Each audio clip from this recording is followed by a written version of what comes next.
sau chạy tôm nó không thể đăng thưa ấy nhám mà bông ôn giờ mà thưa nôm đi nhám mà giờ bị tha chanh khăng mền tèn nhưng thưa lực tim môi tè bàn tay ru chiết đã chanh bảo kê mền chạy mền nó cứ nhung thưa pi ngay chụp kia để xa nhám mà toàn chạy rồi mà tha mua nôm ấy cứ nhung mặt đăng tè bông ôn này để xa là nhung miến chạy ở đăng thưa ấy nhám nhung cần nực khơi giờ mà thưa nôm nâng nhám tay mà đòn từ hay giờ tha chạy bên nâng cứ đặt ở hay nó bông ôn giờ tới cứ nhung đặt tờ purple bảy ply ấy nâng cứ tha ban lằng tràn mền tèn giờ chạy bộ ấy xa hay dương đặt không chẳng đại môi má bắt đầu má dương vô ở sự bía chrum của bán vô đây chrum chơi của bán đấy nè bông ôn cứ nhung vô đây cho bánh chẳngแต่ម្ដងទៅវាឆាប់ម៉ត់ជាងចេកម៉ត់ឲ្យខ្ញុំក៏បន្ថែមជាមួយនឹងស្ករសពីស្ព្រាទៀតណាបងប្អូនដោយសារតែខ្លាចស្ទើផ្អែមហ្មងនិយាយទៅបងប្អូនចូលចិត្តផ្អែមអីអាចដាក់ច្រើនជាងនឹងក៏បានដែរបន្ទាប់មកខ្ញុំបន្ថែមជាមួយនឹងសាច់ដូងហើយនឹងម្សៅតណើបបន្ទាប់មកយើងធ្វើការច្របល់ចូលគ្នាបងប្អូនគឺយើងច្របាច់អញ្ចឹងដើម្បីឲ្យម្សៅយើងនឹងឡើងស្អិតល្អចំពោះការលាយម្សៅនឹងចេកនេះគឺខ្ញុំធ្វើការស្មានទេណាបងប្អូនអញ្ចឹងហើយពេលដែលខ្ញុំច្របាច់ទៅវារាងជ្រាយអញ្ចឹងទៅខ្ញុំក៏បន្ថែមជាមួយនឹងម្សៅតណើបថែមទៀតហើយបើសិនជារឹងទេយើងអាចបន្ថែមជាមួយនឹងចេកអញ្ចឹងតែអត់លាយទឹកទេណាបងប្អូននៅពេលដែលយើងលាយទឹកទៅគឺវាជ្រាយខ្លាំងហ្មងដោយសារតែចេកយើងនឹងគឺជ្រាយស្រាប់ហើយពេលបងប្អូនច្របាច់ចេកបងប្អូនកុំភ្លេចដាក់អំបិលបន្តិចផងដើម្បីឲ្យចេករបស់យើងនឹងគឺផ្អែមមុតឆ្ងាញ់បន្ទាប់ពីច្របល់ម្សៅតណៅបានស្អិតល្អហើយខ្ញុំក៏លុញវាមូមូបែបនេះណាបងប្អូនចង់លុញជារាងផ្សេងក៏បានដែរសម្រាប់ខ្ញុំគឺខ្ញុំលុញមូមូបែបនេះណាបងប្អូនបន្ទាប់មកគឺខ្ញុំនិយាយទៅគឺខ្ញុំលុញវារហូតតអស់ម្សៅនឹងតែម្ដងណាគឺខ្ញុំលុញវាឲ្យហើយអញ្ចឹងឲ្យទៅរៀបដាក់ចានតែម្ដងយើងលុញម្សៅឲ្យហើយអញ្ចឹងទៅវាលឿនណាបងប្អូននៅពេលដែលយើងដាក់ខ្ទះដាក់ប្រេងឆាហើយគឺយើងដាក់នំចូលតែម្ដងបើសិនជាយើងដាក់ប្រេងឆាហើយចាំយើងលុញតម្លាក់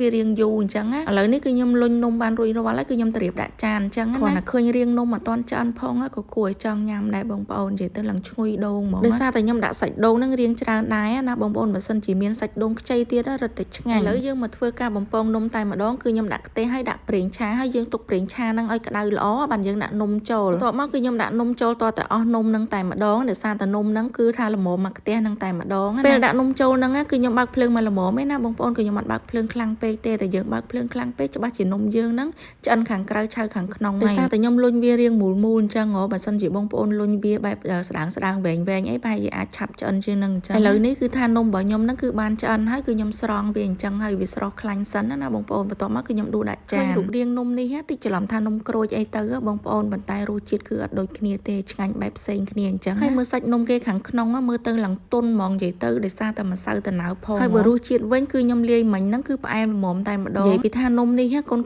បស់ខ្ញុំហ្នឹងគឺគាត់ចូលចិត្តញ៉ាំខ្លាំងមែនតើដោយសារតែរសជាតិឆ្ងាញ់អញ្ចឹងបងប្អូនមានចេកទុំអីកុំភ្លេចយកមកសាកធ្វើនំនេះញ៉ាំធានាថាឆ្ងាញ់មែនតើជាពិសេសមានក្មេងៗមានកូនអីហ្នឹងធ្វើឲ្យពួកគាត់ញ៉ាំធានាថាគាត់ចូលចិត្តញ៉ាំហ្មងដោយសារតែខ្ញុំធ្វើឲ្យកូនរបស់ខ្ញុំញ៉ាំមកហើយគាត់ថាឆ្ងាញ់ដល់ពេលស្អែកឡើងមានណាគាត់ទាញ៉ាំទៀតខ្ញុំក៏ធ្វើទៀតនិយាយទៅខ្ញុំធ្វើនំនេះឡើង2ថ្ងៃជាប់គ្នាប៉ុន្តែញ៉ាំអត់តលាន់ទេគឺនៅតែឆ្ងាញ់តែប៉ុណ្ណេះសល់ចេកទុំអីគឺលែងទុកចោលទៀតហើយដឹងតែយកមកធ្វើនំនឹងញ៉ាំហ្មងនិយាយពីថាឆ្ងាញ់ជាប់មាត់ហ្មងណាមួយងាយស្រួលធ្វើទៀតដល់ពេលអញ្ចឹងទៅគឺអាសាធ្វើឲ្យក្មេងៗ